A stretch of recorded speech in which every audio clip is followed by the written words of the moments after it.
Hello students, welcome to my new video. Today we will discuss E and Z nomenclature. This type of nomenclature very much used for geometrical isomerism. आप लोगों ने geometrical isomerism पढ़ा है. Geometrical isomerism को आप cis trans isomerism भी बोलते हैं. देखिए geometrical isomer है, geometrical isomers. जो EZ नॉमेनक्लेचर है वो जियोमेट्रिकल आइसोमर्स के लिए यूज किया जाता है. इस आइसोमर्स को आप सिस ट्रांस आइसोमर्स आइसोमेरिज्म भी बोलते हैं. ओके, कहाँ पे सिस ट्रांस यूज होता है, कहाँ पे फिर सिस ट्रांस यूज ना हो करके EZ की हमें जरूरत पड़ती है, उसको भी पहले क्लियर कर लेते हैं. देखिए ज्योमेट्रिकल आइसोमर्स जो होते हैं, these are due to the restricted rotation about double bond. जैसे कार्बन कार्बन डबल बॉन्ड है या रिंग है, साइक्लिक रिंग, उसमें भी जो है रेस्ट्रिक्टेड रोटेशन होता है. रेस्ट्रिक्टेड रोटेशन की वजह से ही ये जियोमेट्रिकल आइसोमेरिज्म क्या होते हैं, जनरेट होते हैं, ओरिजिनेट होते हैं. Restricted rotation about double bond. एक तो ये लिख लेते हैं, डबल बॉन्ड में जो रोटेशन है वो फ्री रोटेशन पॉसिबल नहीं है. जैसे कि सिंगल बॉन्ड होता है, अगर कोई सिंगल बॉन्ड है तो उसमें तो फ्री रोटेशन पॉसिबल है, लेकिन डबल बॉन्ड में इस तरह से रोटेशन पॉसिबल नहीं है, क्योंकि उसमें क्या होता है, पाई बॉन्ड भी होता है. क्लियर हो गया ना. और रेस्ट्रिक्टेड रोटेशन कहां पर पॉसिबल नहीं है, रिंग में. ओके, रेस्ट्रिक्टेड रोटेशन और कहां पर नहीं पॉसिबल है, साइक्लिक रिंग. तो जो डबल बॉन्डेड कंपाउंड है या साइक्लिक रिंग है, रोटेशन न होने की वजह से उसमें जियोमेट्रिकल आइसोमेरिज्म क्या होते हैं, जनरेट होते हैं. जियोमेट्रिकल आइसोमर उसके बन सकते हैं. तो जियोमेट्रिकल आइसोमेरिज्म के जो टर्म्स हैं वो आपको पता होने चाहिए. देखिए जो कीवर्ड होते हैं, अगर वो आपको ध्यान में है तो आप देखिए रेस्ट्रिक्टेड रोटेशन, एक कीवर्ड ये बनता है. दूसरा डबल बॉन्ड के में रेस्ट्रिक्टेड रोटेशन और साइक्लिक रिंग. तो ये तीन चीजें मैंने यहाँ पर बताई. अगर आपको ये राइट ए शॉर्ट नोट लिखना होता है या कहीं पे ऑब्जेक्टिव टाइप के क्वेश्चंस आते हैं, एमसीक्यूज वगैरह आते हैं, तो ये वर्डिंग भी आपको ध्यान में रखनी होती है. ठीक है ना. अब आपको बताते हैं कि इनको सिस ट्रांस आइसोमर्स हम बोलते हैं, या उसका जो फिनोमिना होता है वो सिस ट्रांस आइसोमेरिज्म कहा जाता है. क्यों? लेट एक कंपाउंड आपको देते हैं. देखिए ये कंपाउंड है 2-ब्यूटीन. मैं ब्यूटेटुइन बना रहा हूं. देखिए C double bond C, okay, CH3 H H CH3.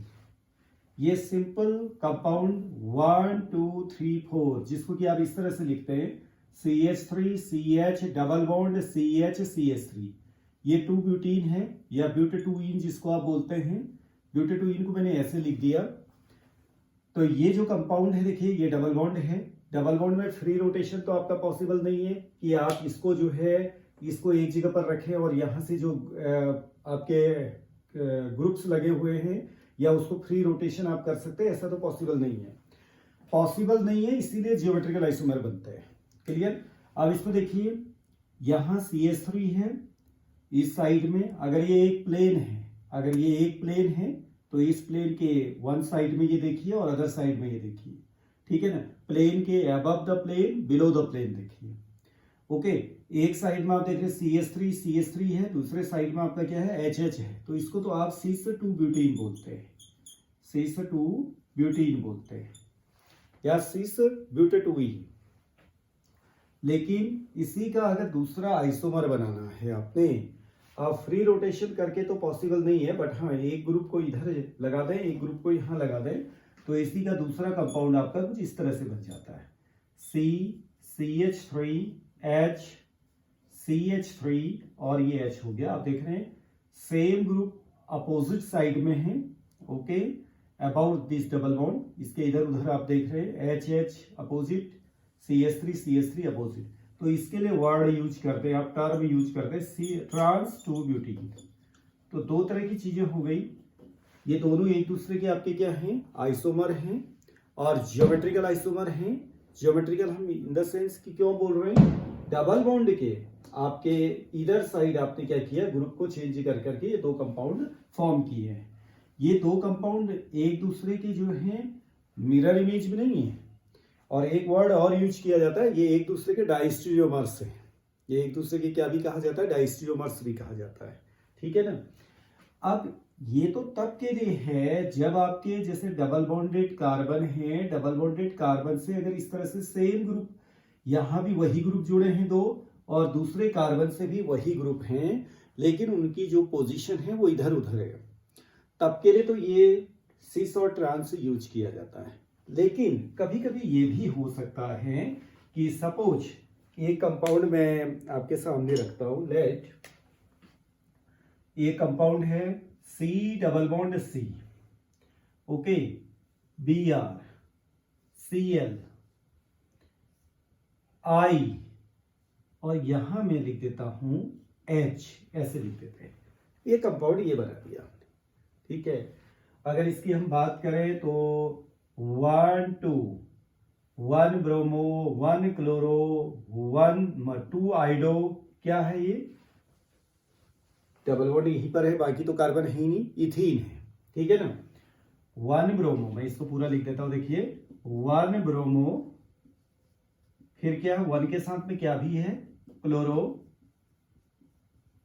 फिर क्या 2 के साथ में क्या है, आइडो,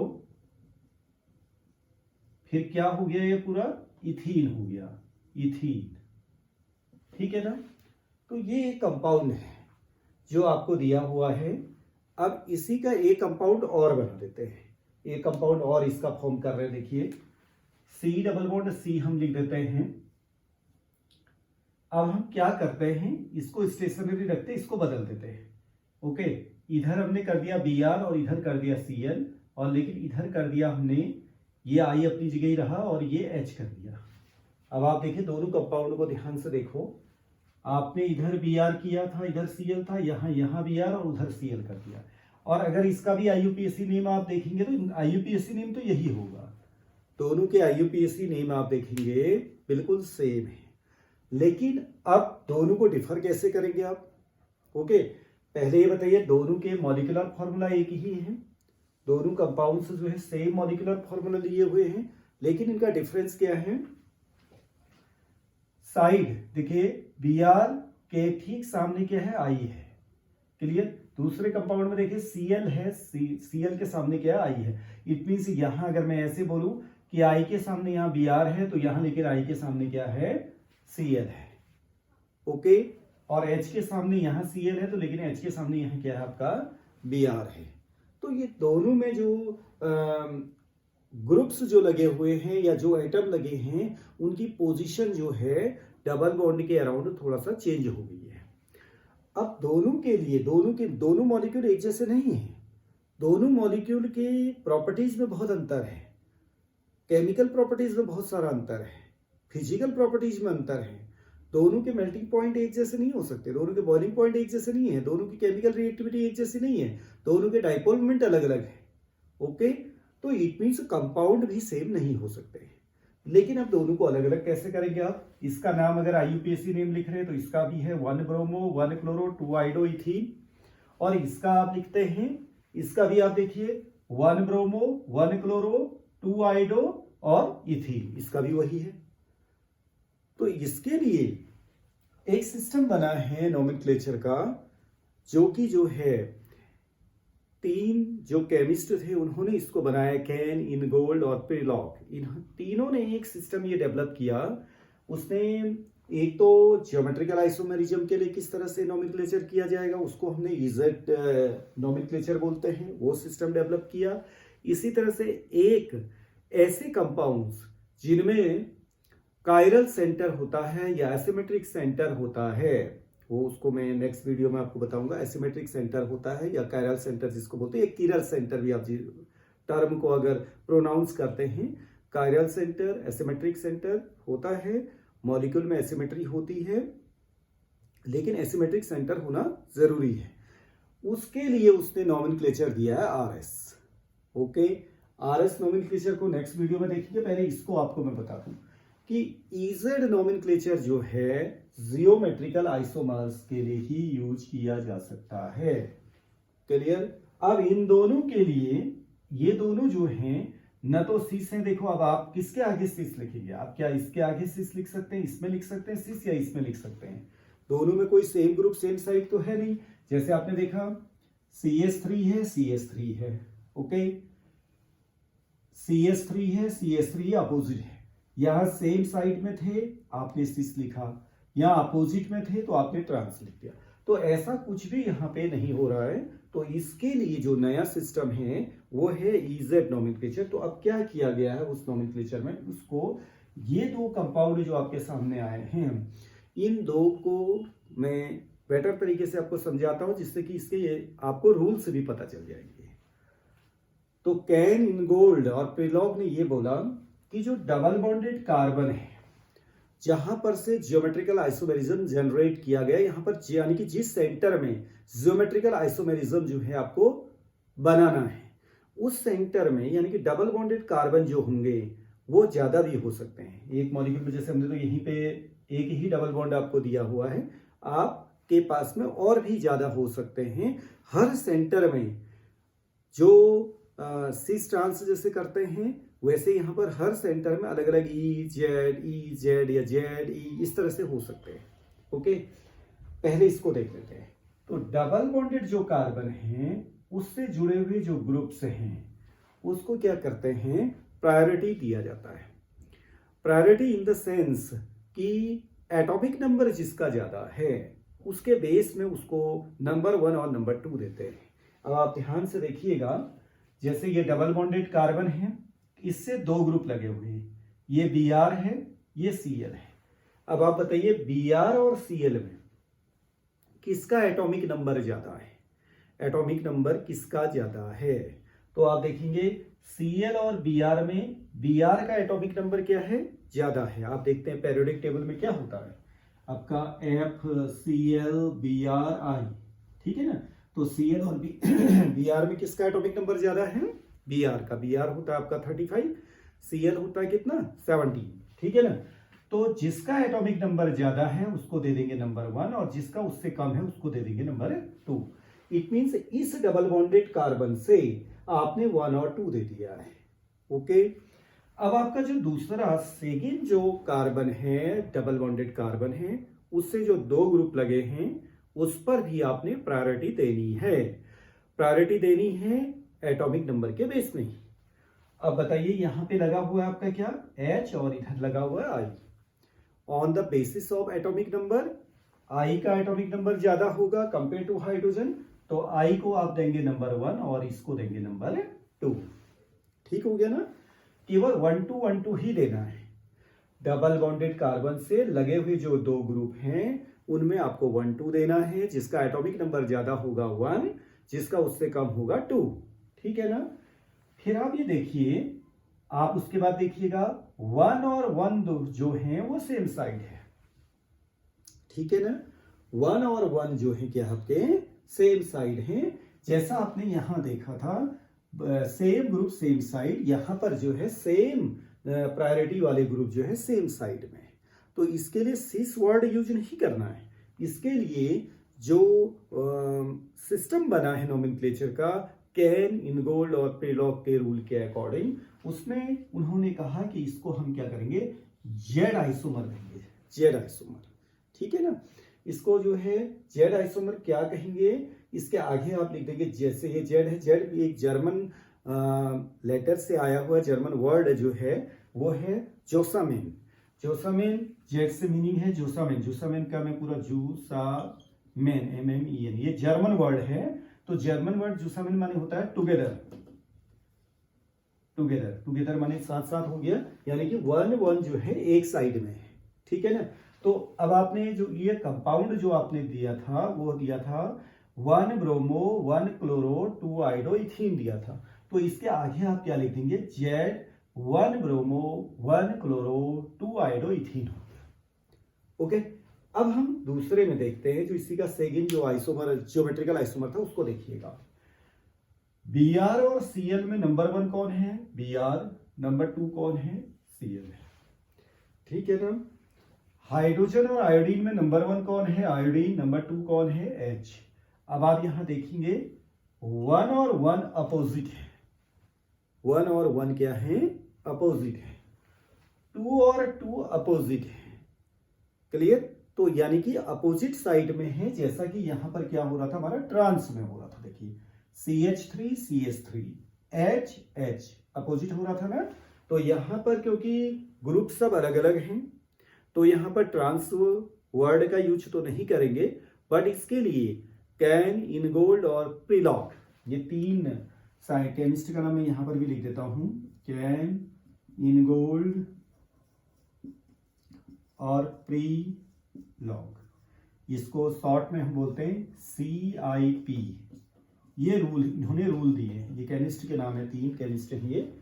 इन्होंने कहा कि जब सेम प्रायोरिटी ग्रुप, जैसे 2 है अपोजिट में होंगे, 1 अपोजिट में होंगे, तो उसके लिए लिख दिया जाएगा ई माने होता है एंट गेगन, ENT गेगन, ये ENTGEN एंट गेगन। तो एंट गेगन माने होता है अपोजिट। ओके, तो जो अभी आपको कंपाउंड हमने दिया था ये, इसका पहले IUPAC नेम लिखेंगे और उसके आगे क्या लगा देंगे आप? E लगा देंगे। इट मीन्स अगर इसका ये आइसोमर हो गया आपका E आइसोमर, E के बाद क्या लिखेंगे आप? E dash 1 bromo 1 chloro 2 iodo ethene हो गया। समझ में आ गया ना। तो Z ये लेटर उसके लिए यूज करेंगे जब सेम प्रायोरिटी ग्रुप जो है सेम साइड में होंगे, यानी कि 1 सेम साइड में होंगे और 2 सेम साइड में होंगे, तब लेटर यूज किया जाएगा Z माने होता है जोसामेन माने होता है टुगेदर।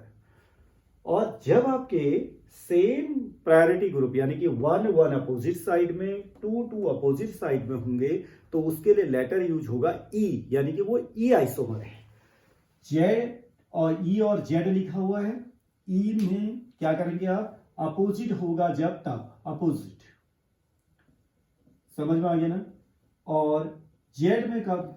जब सेम साइड या टुगेदर में लिख रहे हो, सेम साइड। जब प्रायोरिटी ग्रुप सेम साइड में होंगे Z आपको लिखना है। ओके, जब अपोजिट में होंगे तो उसके लिए E लेटर आपको लिखना है। कोई बहुत ज्यादा टफ भी नहीं है, बहुत आसान है। EZ नोमेनक्लेचर आपको ज्योमेट्रिकल आइसोमर के लिए करना है जब सिस और ट्रांस का यूज नहीं हो पा रहा हो या सिन और एंटी का यूज ना हो पा रहा हो, तब जाके E और Z का यूज करना है। क्लियर? जब सभी ग्रुप अपोजिट होते हैं तो भी वो जो है जियोमेट्रिकल आइसोमर बना सकता है। बहुत बच्चों को ये लगता है कि डबल बॉन्डेड कार्बन से लगे हुए ग्रुप एक जैसे हों, 2 ग्रुप एक जैसे हों, 2 ग्रुप एक जैसे हों, तभी वो जियोमेट्रिकल आइसोमर बनाता है। ऐसा कुछ भी नहीं है। सभी ग्रुप अलग अलग हों तो भी जो है वो जियोमेट्रिकल आइसोमर कहा जाता है, क्योंकि आप एक के रेस्पेक्ट में दूसरे की पोजीशन को बदल रहे होते हैं। तो दूसरे की पोजीशन को बदलते हैं तो वो दूसरा आइसोमर क्या होता है? डेवलप होता है। जो दूसरा आइसोमर डेवलप होता है वो पहले आइसोमर का क्या कहा जाता है? जियोमेट्रिकल आइसोमर कहा जाता है। क्लियर हो गया ना। जब चारों ग्रुप कहने का मीन्स मैं इस तरह से कह दे रहा हूं कि जो डबल बॉन्डेड कार्बन के, एक कार्बन के 2 ग्रुप और दूसरे कार्बन के दो ग्रुप, अगर ये सभी अलग अलग हों, ये सभी क्या हों? अलग अलग हों, तो आप क्या करेंगे? उसके लिए E और Z का यूज करेंगे।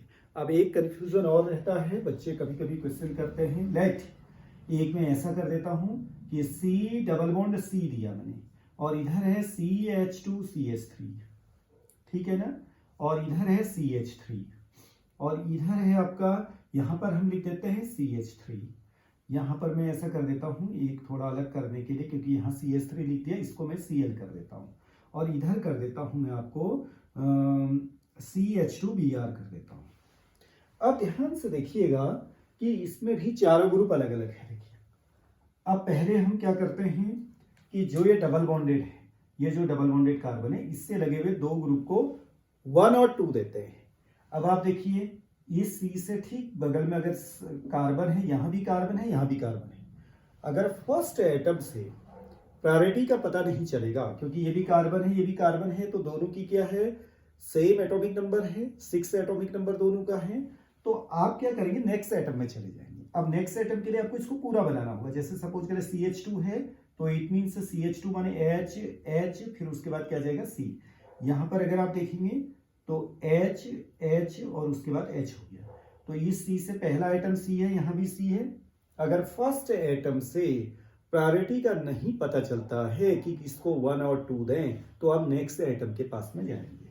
तो अब आप देखिए नेक्स्ट एटम HC, ठीक हो गया ना। यहां देखो HC, नो यहां H है, HH, बट यहां HC। इट मीन्स ये 2 H तो यहां भी है, 2 H तो यहां भी है। थर्ड लेकिन यहां पर क्या है, C है, यहां क्या है, H है।